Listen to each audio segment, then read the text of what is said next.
Bonjour à tous, aujourd'hui je vais vous présenter un logiciel qui va pouvoir pallier aux lacunes de Loclick Idea Studio et il peut faire bien plus encore. Il est une alternative gratuite aux logiciels Illustrator, Photoshop et InDesign et peut-être encore d'autres. Ce logiciel s'appelle Affinity. Il a été créé par Serif Europe en 2014. À la base, il y avait 3 logiciels distincts et il a été racheté par Canva il y a de ça quelques mois. Ceux-ci ont décidé de réunir les 3 logiciels et de le rendre gratuit. Avant, c'était un achat unique, mais maintenant c'est gratuit. Et ça, on adore parce que le logiciel est vraiment très complet.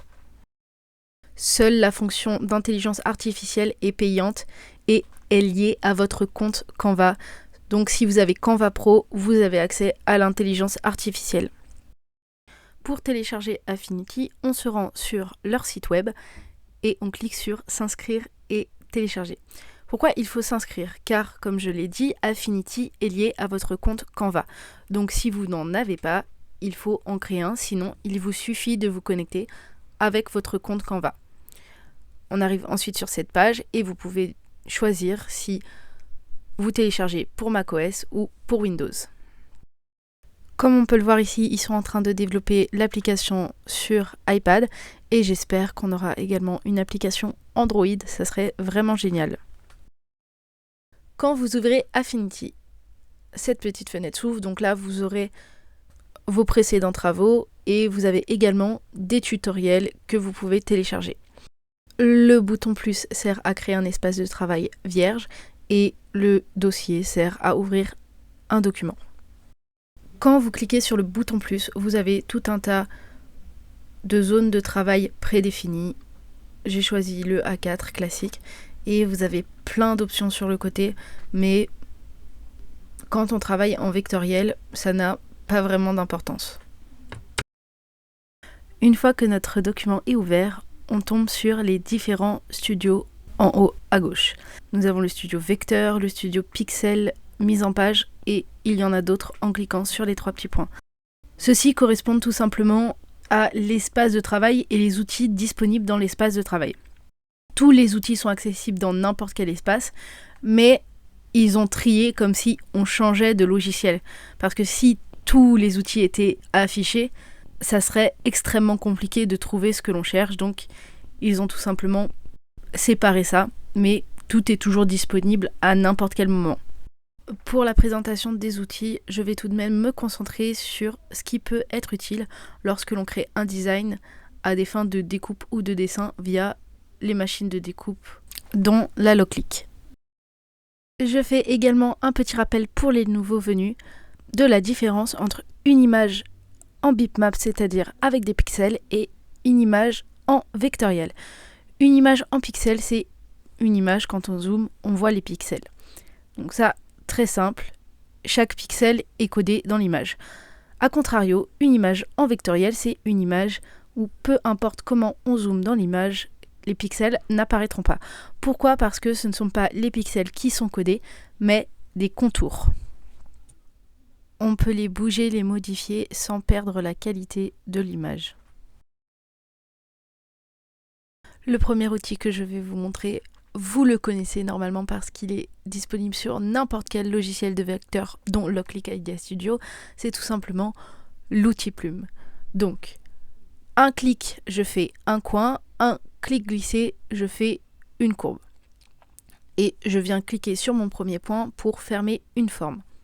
Je peux ensuite venir changer la couleur via la roulette chromatique. Le petit rond du dessous est la couleur du fond et le petit rond du dessus est la couleur du contour. Ensuite, nous avons l'outil sélection de points qui nous permet de les déplacer et également de les modifier via les options dans la barre du haut.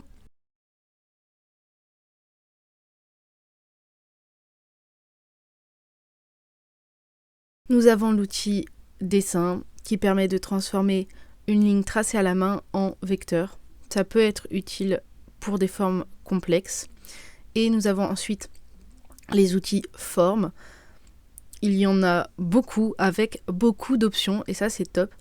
On a des étoiles, des rectangles et des chats. Pourquoi? Je ne sais pas, mais ça m'amuse beaucoup. Chaque forme a plusieurs sous-options. Par exemple, l'étoile, on peut choisir le nombre de branches, la distance des branches, enfin beaucoup d'options. Et c'est pareil pour les polygones. Bref, beaucoup de choses qui nous simplifient grandement la vie. On retrouve également notre Pathfinder qui sert à regrouper ou couper des formes. Fusionner toutes les formes ne font qu'une. Soustraire la forme du dessus est soustraite à celle de dessous, donc il faut faire attention à l'ordre des calques.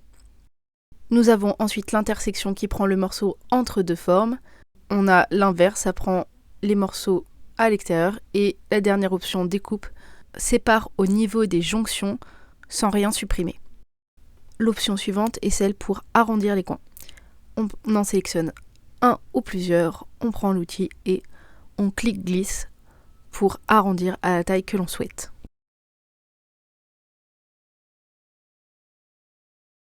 Prochaine option, l'option contour.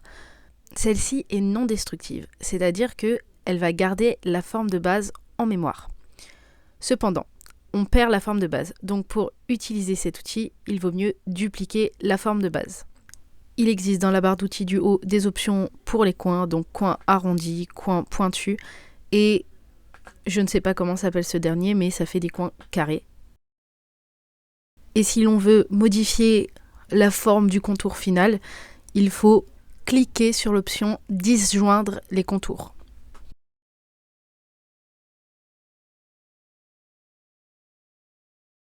Ensuite, l'option texte. Donc, il marche de la même façon que n'importe quelle option texte. On écrit, on choisit la police, etc. On peut mettre le texte uniquement en contour et on peut également transformer les contours de ce texte en vecteur modifiable. Donc pour ça, on va faire clic droit, convertir en courbe. Et à présent, avec l'outil sélection de courbe, on peut venir modifier le texte comme on veut. Par contre, on ne peut pas revenir en arrière et réutiliser l'option texte. Il faudra réécrire le mot à nouveau ou rajouter des lettres comme on peut. Ensuite, nous avons l'outil insérer une image.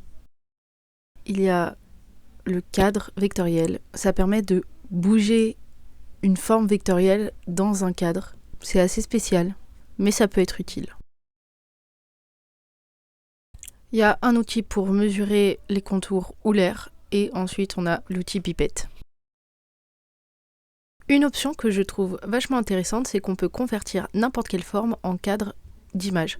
Donc on fait clic droit, convertir en cadre d'image et on peut venir importer une photo dedans et la réajuster comme on le souhaite.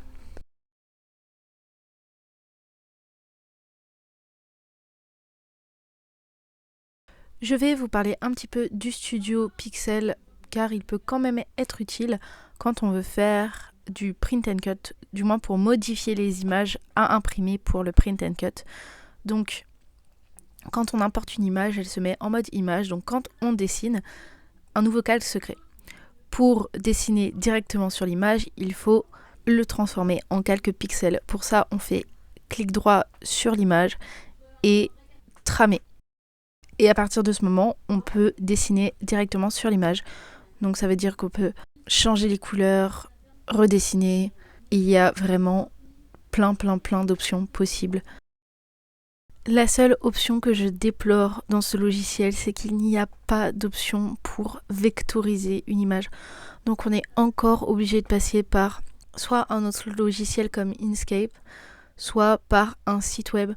J'ai réussi à trouver un site web qui permet de le faire gratuitement dans une certaine limite.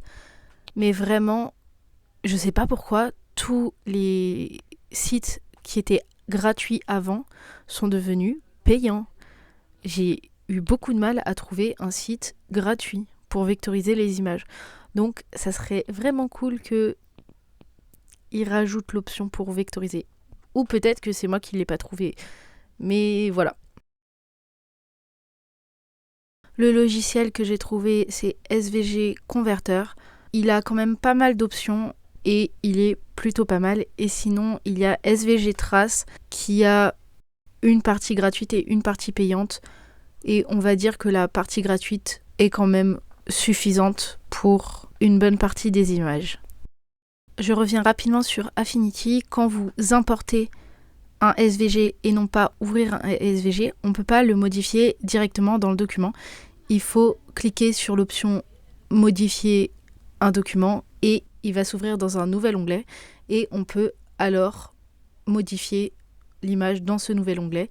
Et quand on revient au document dans lequel l'image a été importée, l'image a été modifiée en conséquence. Et si vous voulez absolument modifier le SVG dans le document que vous êtes en train de faire, il faut copier-coller tous les calques d'un document à l'autre. Ensuite, vous pouvez exporter en SVG et importer dans Loclick. C'est tout pour ce tutoriel. En soi, je pense que j'ai passé le plus gros des options qui pourraient être utiles par rapport à Loclick Idea Studio.